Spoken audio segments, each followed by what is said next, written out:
আল্লাহ রাব্বুল আলামিন কোরআনুল কারীমের মধ্যে জানায় দেন,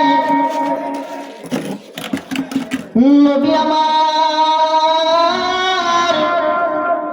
আপনি আপনার উম্মতদেরকে জানায় দেন, যে বান্দা বান্দীগুলো দুনিয়ার জমিনে অহংকার করে, যে বান্দা বান্দীগুলো দুনিয়ার জমিনে তাকাব্বুরি করে, কাল কিয়ামতের ময়দানে আমি আল্লাহ পাকের পক্ষ থেকে আযাবের ফেরেশতাগুলো ওই বান্দাগুলোকে ধরবে আর বলবে, উদখুলু আবওয়াবা জাহান্নাম খালিদিনা ফিহা আবাদা, জাহান্নামের মধ্যে ঢুক, এই জাহান্নামটা তোদের জন্য দীর্ঘকালের বাসস্থান, ওয়া বি'সা মাসওয়াল মুতাকাব্বিরিন, আর অহংকারীদের জন্য এই জাহান্নামটা হবে বড়ই নিকৃষ্ট পর্যায়ের জাহান্নাম। أعوذ بالله من الشيطان الرجيم بسم الله الرحمن الرحيم ولا تمش في الأرض مرحا إن الله لا يحب كل مختال فخور أو كما قال عليه الصلاة والسلام من تواضع لله رفعه الله ومن تكبر وزعه الله فهو في نفسه كبير وفي أعين الناس صغير صدق الله مولانا العظيم وصدق رسوله النبي الكريم والحمد لله رب العالمين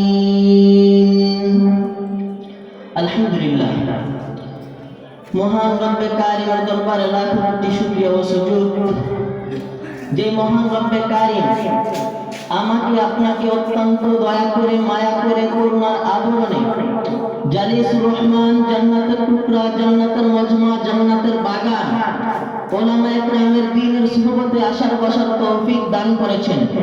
সেই জন্য ওই মহান মুনিবের দরবারে দিল থেকে কালিমাতুশ শুকর আদায় করে বলি আলহামদুলিল্লাহ। আলহামদুলিল্লাহর মধ্যে কোনো মজা নাই, কোনো স্বাদ নাই, কোনো রস নাই, কোনো কষ্ট নাই, কোনো গ্রাণ নাই। মুসলমানের জবানে ইমানি আওয়াজে অন্তরের অন্তরস্থল থেকে এক বাক্যে এক সুরে সমস্যার ভক্তি করে সকলে চিৎকার দিয়ে বলি আলহামদুলিল্লাহ। আর বলি আলহামদুলিল্লাহ। সম্মানিত হাজিরিন, আজকে মহতী মজমার মধ্যে বসে আমরা যখনই মহান রব্বের কারিমের শুকরিয়া আদায় করে আলহামদুলিল্লাহ পড়লাম, এই আলহামদুলিল্লাহ পড়ার সাথে সাথে মহান রব্বের কারিম আমার আপনার আমলনামায় প্রতিটি হরফের বিনিময়ে কমপক্ষে 10টি করে নেকি দান করে দিয়েছেন। বলি সুবহানাল্লাহ। আপনারা জানেন আনন্দিত হবে যখনই আমরা রব্বে কারিমের শুকরিয়া আদায় করে আলহামদুলিল্লাহ বলার পর সুবহানাল্লাহ পড়লাম। এইখানে আল্লাহ পাক আমাদেরকে নৈরাশ করে নাই, এইখানে আল্লাহ পাক আমাদের জন্য সওয়াবের ব্যবস্থা করেছেন। কেমন সওয়াবের ব্যবস্থা করেছেন? যখন আমরা সুবহানাল্লাহ পড়লাম, এই সুবহানাল্লাহ পড়ার সাথে সাথে মহান রব্বে কারিম আপনার আমার জন্য জান্নাতের মধ্যে একটা বৃক্ষ রোপণ করে দিয়েছেন। ওই বৃক্ষটা এত বড়, যদি দুনিয়ার মধ্যে ওই বৃক্ষের ছায়াটা পড়ে তাহলে দুনিয়াটা পুরা ওই বৃক্ষের ছায়া সিক্ত হয়ে যায়। বলি সুবহানাল্লাহ। আমি যে আয়াতে কারিমা তেলাওয়াত করেছি, ওই আয়াতের মধ্যে আল্লাহ পাক পৃথিবীর মানুষদের উদ্দেশ্য করে বলেছেন যে হে দুনিয়ার মানুষ, তোমরা দুনিয়ার মধ্যে অহংকারের সাথে চলাফেরা করো না। কারণ আমি আল্লাহ পাক কোনো অহংকারীকে পছন্দ করি না। আল্লাহ পাক জানায় দেন, ওয়ালা তামশি ফিল আরদি মারহা ইন্নাল্লাহা লা ইউহিব্বু কুল্লা মুখতালিন ফখুর।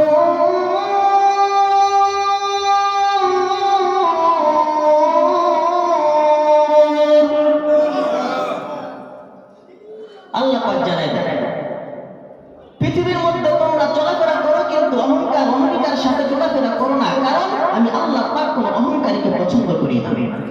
এখন আপনারা বলতে পারেন যে হুজুর পছন্দ করে না। এই কথাটা বোঝানোর জন্য আপনাদেরকে একটা ছোট্ট ঘটনা বলি। আল্লাহ রাব্বুল আলামিন যখন আদম আলাইহিস সালামকে সৃষ্টি করে সমস্ত ফেরেশতাদেরকে বলল আদমকে সিজদা করতে, সেদিন সমস্ত ফেরেশতা আদমকে সিজদা করেছিল, কিন্তু সিজদা করে নাই শুধু ইবলিস। কেন ইবলিস সিজদা করে নাই? সেদিন ইবলিস অহংকার করে বলেছিল ক্বালা আনা খায়রুম মিন, আল্লাহ আমি আদম থেকে শ্রেষ্ঠ। কিভাবে আদম থেকে শ্রেষ্ঠ? ইবলিস যুক্তি দেয়, খলাকতাহু মিন নারিন ওয়া খলাকতানি মিন তিন।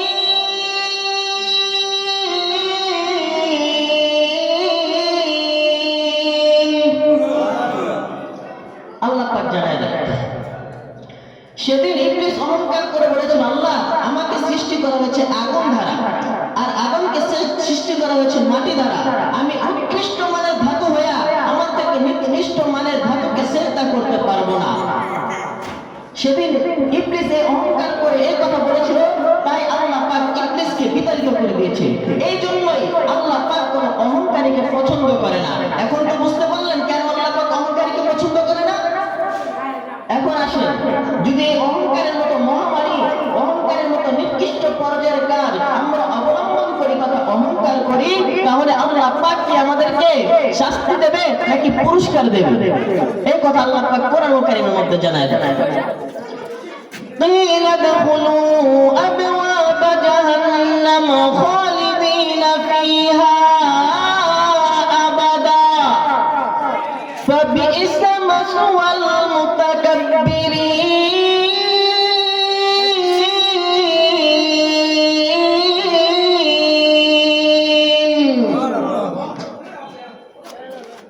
আল্লাহ রাব্বুল আলামিন কোরআনুল কারীমের মধ্যে জানায় দেন, নবী আমার আপনি আপনার উম্মতদেরকে জানায় দেন, যে বান্দা বান্দীগুলো দুনিয়ার জমিনে অহংকার করে, যে বান্দা বান্দীগুলো দুনিয়ার জমিনে তাকাব্বুরি করে, কাল কিয়ামতের ময়দানে আমি আল্লাহ পাকের পক্ষ থেকে আযাবের ফেরেশতাগুলো ওই বান্দাগুলোকে ধরবে আর বলবে উদখুলু আবওয়াবা জাহান্নাম খালিদিনা ফিহা আবাদা, জাহান্নামের মধ্যে ঢুক, এই জাহান্নামটা তোদের জন্য দীর্ঘকালের বাসস্থান। ওয়া বি'সা মাসওয়াল মুতাকাব্বিরিন, আর অহংকারীদের জন্য এই জাহান্নামটা হবে বড়ই নিকৃষ্ট পর্যায়ের জাহান্নাম। আল্লাহ রাব্বুল আলামিন হাদিসে কুরসির মধ্যে জানিয়ে দেন, আল কিবরিয়া উরিদাই ওয়াল আজমাতু ইজারি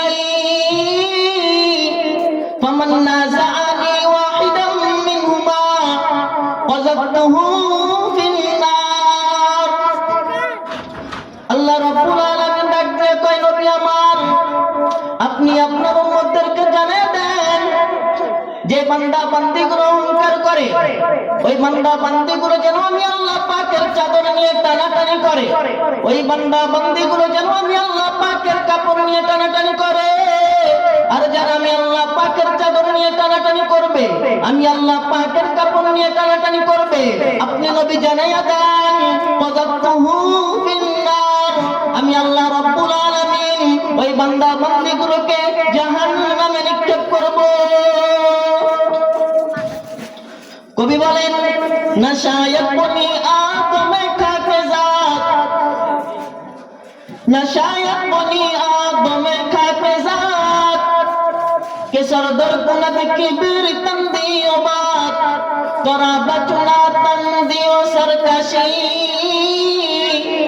না পিন্দার মজখাকে আজ আপশি, না পিন্দার মজখাকে আজ আপশি, তাকাব্বুর জেদানা বুদ না পছন্দ, গরিব আয়াতে মানা আজ হোশমান, তাকাব্বুর আজাজিল রাখার কর, বজিন্দানে লানত গ্রেফতার কর, বজিন্দানে লানত গ্রেফতার কর। কবি ডাক দিয়া কয়, মাটির তৈরি আদম সন্তানের উচিত নয় অহংকার করা। কয় কারণ কি? মাটির কাজ হচ্ছে ধৈর্য ধারণ করা। দেখেন না মাটির মধ্যে কত বড় বড় বিল্ডিং বানানো হয়, মাটি কিছু বলে না। মাটির মধ্যে কত বড় বড় বিল্ডিং বানানো হয়, মাটি কিছু বলে না। কত বড় বড় প্লেয়ার গাঁথনি করা হয়, মাটি কিছু বলে না। কারণ কি? কারণ হলো মাটির রবের পক্ষ থেকে কোনো হুকুম নাই, মাটির রবের পক্ষ থেকে কোনো হুকুম নাই, যার কারণে মাটি কিছু বলে না। কিন্তু এমন একটা সময় আসবে জমিনের রব জমিনকে হুকুম দেবে, জমিনের রবের হুকুম পাইয়া জমিন একটা মানুষকে গিলে ফেলতে দ্বিধাবোধ করবে না। ইযা যুলজিলাতিল আরদু জিলজালাহা, জমিনকে যখন তার কম্পন দ্বারা প্রকম্পিত করা হবে, ওয়া আখরাজাতিল আরদু আসকালাহা, তার মধ্য থেকে সমস্ত পূজাগুলো বের করে দেওয়া হবে। ওয়া ক্বালাল ইনসানু মা লাহা, সেদিন মানুষ বলবে হায় হায় হায় হায় জমিনের কি হলো হায় হায় জমিনের কি হলো বিআন্না রাব্বাকা ওয়াহালাহা, সেদিন জমিনের রব জমিনকে হুকুম করবে, জমিনের রবের হুকুম পাইয়া জমিন মানুষের সমস্ত বৃত্তান্তগুলো প্রকাশ করে দেবে। এই জমিনের মধ্যে কে চুরি করছে, কে ডাকাতি করছে, কে জিনা করছে, কে ব্যভিচার করছে, কে পিতামাতার সাথে খারাপ ব্যবহার করছে, কে আরে বড় মার সাথে বেয়াদবি করছে, কে পিতামাতাকে বৃদ্ধাশ্রমে রেখে আসছে, কে মানুষের সম্পদ লুণ্ঠন করেছে। সেদিন জমিন সমস্ত মানুষের সমস্ত বৃত্তান্ত প্রকাশ করে দেবে, সেদিন মানুষের সমস্ত বৃত্তান্ত প্রকাশ করে দেবে। কিন্তু এখন জমিনের রবের পক্ষ থেকে কোনো হুকুম নাই, যার জন্য জমিন কিছু বলে না।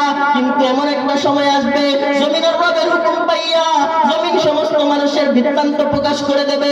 এই জন্য কবি ডাক দিয়া বলে, মাটির তৈরি আদম সন্তানের উচিত নয় অহংকার করা। আর এই মাটির তৈরি আদম সন্তান যখন অহংকার করে তখন আমি বুঝি না এটা কি মাটির সন্তান, মাটির তৈরি আদম সন্তান নাকি আগুনের তৈরি ইবলিস, আমি বুঝি না। এজন্যই মানব জাতির অহংকার করা সাজে না। আল্লাহ পাক রব্বুল আলামিন আমাদের সকলকে অহংকারের মতো মহামারী এবং অহংকারের মতো নিকৃষ্ট কাজ থেকে হেফাজত থাকার তৌফিক দান করুন। সকলে মিলে আমিন। ওয়া আখিরু দাওয়ানা আলহামদুলিল্লাহি।